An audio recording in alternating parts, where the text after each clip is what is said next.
Bienvenue dans ce cours où nous allons faire une révision du logiciel Calc. Ce cours est destiné au premier SCG de l'école de commerce MS Titelman.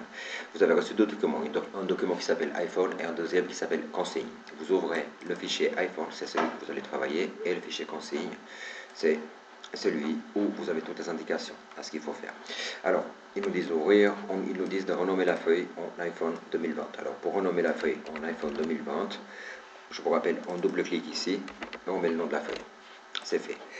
Ici, ils nous disent aussi de, si on lit la suite, c'est de mettre tout le texte en Arial en 12 points. Donc on prend tout le texte jusqu'ici et puis on fait ici Arial Narrow 12. Une fois que ceci est fait, on continue. Mettre le titre de la page en Arial Narrow 24, gras, rouge et fusionner et centrer le titre. Alors ici, on doit le mettre en Arial Narrow 24. On va devoir le mettre en gras, le fusionner, le centrer ici et en rouge.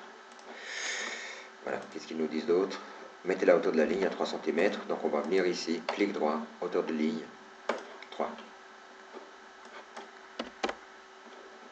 cm.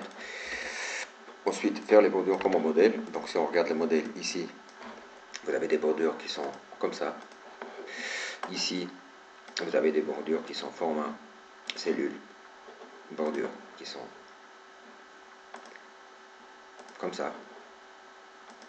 Voilà, si vous cliquez ici, vous avez toutes les bordures, sinon vous pouvez cliquer encore ici. Ok, ici aussi, on a la même chose, on a des bordures qui sont format cellule, qui sont comme ça.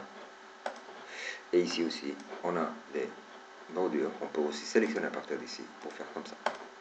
Voilà, ils nous disent qu'il faut remettre ici, faire les fonds comme, il faut faire ensuite les fonds comme un modèle.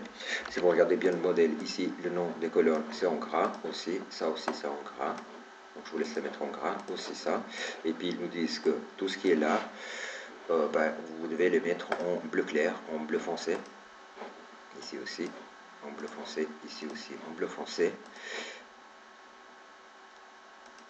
Et ici, celle-là, celle-là et celle-là, doivent être en format cellule en vert clair, n'importe lequel. Hein. Vous préférez n'importe lequel, ça ira. En vert clair. Ici aussi, donc, c'est en bleu foncé. Et puis ici, c'est en vert clair. Voilà, une fois que ceci est fait, vous venez ici dessus et vous dites simplement, il faut faire tous les calculs. Donc le calcul du TVA. Alors ici, il nous donne le prix déjà. Le calcul du TVA, c'est très simple. Vous faites égal, je vais rapprocher un peu comme ça, vous pouvez voir. Vous faites égal, ici, vous faites le prix qui est ici, donc vous cliquez dessus, vous faites fois celle-ci. D'accord? Alors attention ici, il faut mettre F4. Parce que c'est en dehors du tableau, donc on va toujours faire référence à ce chiffre. Ceci, on a expliqué dans les cours précédents. Ici, on va trouver le prix total qui est somme. En gros, on prend tout qui est là. On prend le tout et on va jusqu'ici. Ici, le prix le plus haut, d'accord, le prix le plus haut, c'est max, prix moyen.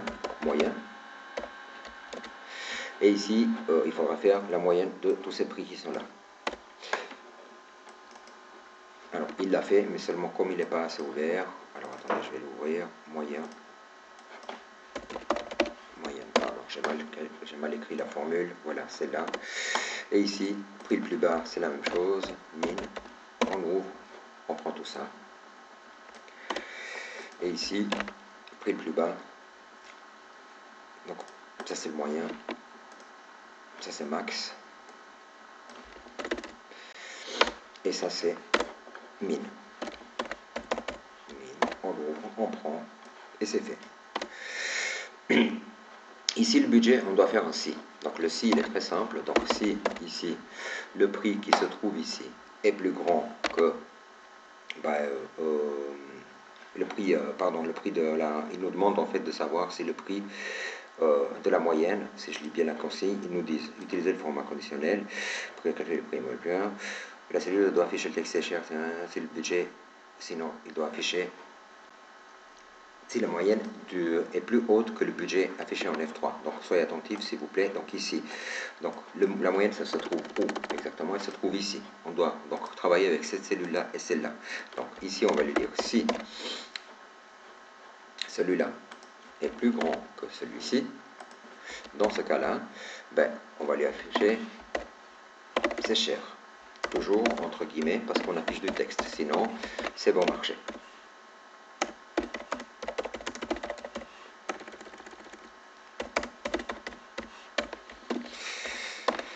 Voilà.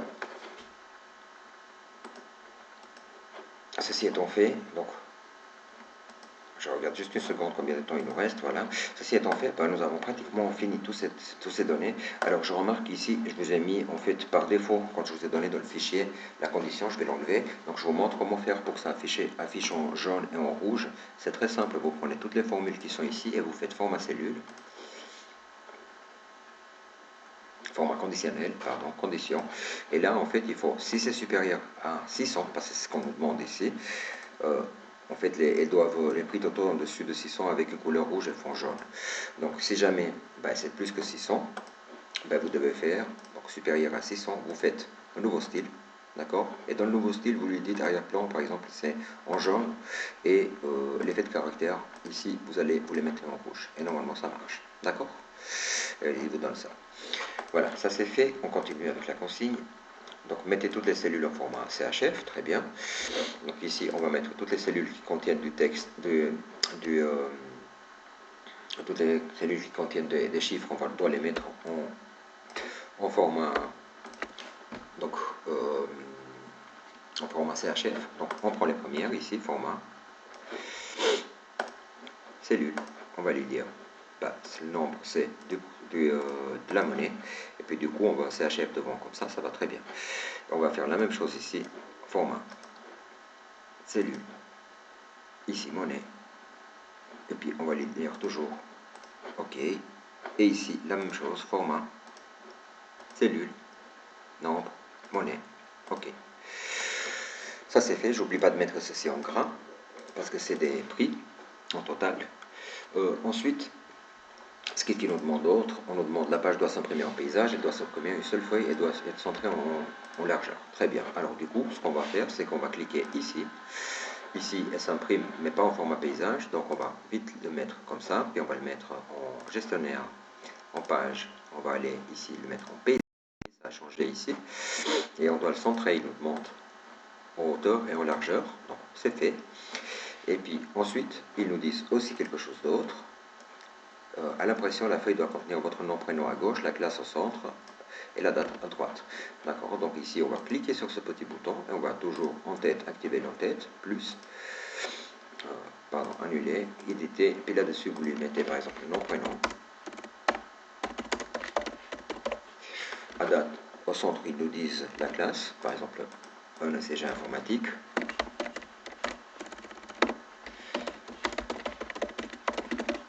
Et puis à droite, ils nous disent la date. Donc ici, c'est la date. OK, et vous faites la même chose avec le pied de page, éditer, et là, vous mettez en bas ECCG et Mestelman. Donc on va marquer ECCG et Mestelman.